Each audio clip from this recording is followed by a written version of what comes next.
What's a project that you're working on now? Because you just released a new book, The Nazarene 40 Devotions on the Lyrical Life of Jesus, but you're Mhm. always working on a project. Have Mhm. you moved on from that already, or what is that book about? Yeah, no, that I'd written 4 albums on the Gospels, and basically the Nazarene is essays on each one of those songs.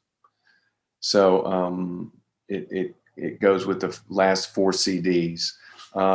After that, I wrote one more CD on the Hebrew word Hesed. I wrote a book on Hesed, Mm-hmm. and that's going to be my last CD, unless God audibly starts giving me songs again. I think that it's been a long season. I've written 450 songs. I think that's kind of enough.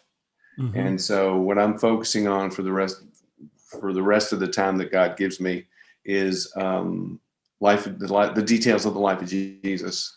I was in Jerusalem last year and 2 years ago, and there's a rabbi there that I've gotten to be pretty good friends with, and I'm trying to impress him with my knowledge of Judaism, which is kind of a stupid thing to do to a rabbi, but I do lots of stupid things.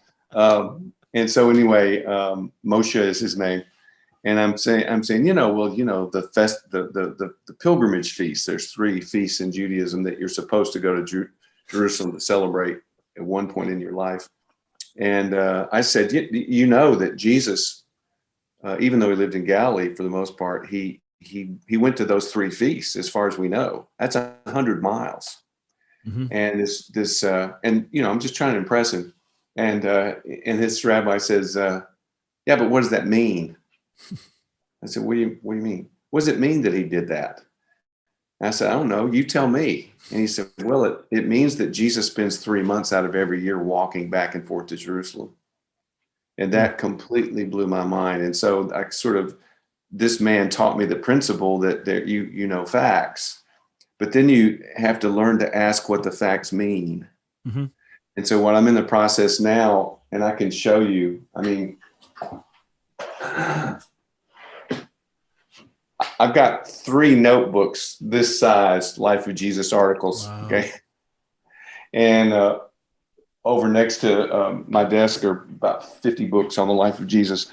I'm going through every detail of his life and going through this process of what does it mean? What does it mean that Judas kissed Jesus? I mean, other than the fact that Judas is a bad guy, it means that Jesus is unrecognizable and he has to be pointed out. He looks just like the rest of them. He's scruffy looking. Mm-hmm.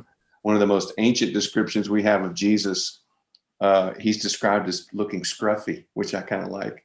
Mm-hmm. But he looks like everyone else. So that's what I'm doing now. And I'm really excited about this book. I just started the introduction a couple of days ago, and the introduction is about the fact that we know Jesus in a way that we know no other person. I mean, think about that. Historically, yeah. Right.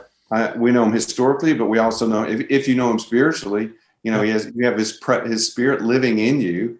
And then just this morning, I realized, well, guess what? Jesus knows me in a way that no one else knows me. So, it's just the wheels are turning, but the details of his life.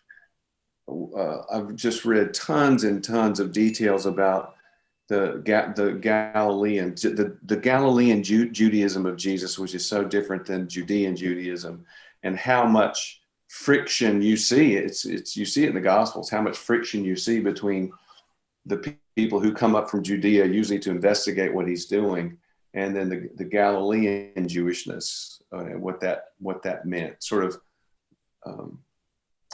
very looked down upon by the people from the South, the Judeans. So, it's just that kind of stuff. Really interesting. What would be a modern equivalent, like a modern American equivalent? Well, for me as a Southerner, it's the difference between living in the South and living in the North. It's not as bad as it used to be, but there's this perception that Southerners are just sort of second-class citizens and not too bright. We have a recognizable accent. Jesus speaks with a recognizable accent that makes him sound uneducated. And you see that later on in Acts with Peter. When he's being investigated by the Sanhedrin, they say, well, we can tell you're from Galilee. There are certain syllables that Jesus can't pronounce. like, you know, the Hebrew letter shin, right? If there's a dot over it, it's shah. And if there's not a dot, it's sa. Well, Jesus doesn't differentiate between those two things when he says word that has that letter in it. That's the only concrete one I can find yet. I've done a lot of work on that to see just exactly what his accent is like. But he has a Galilean accent. Galilean Judaism is looked upon as being lax by the people in the South.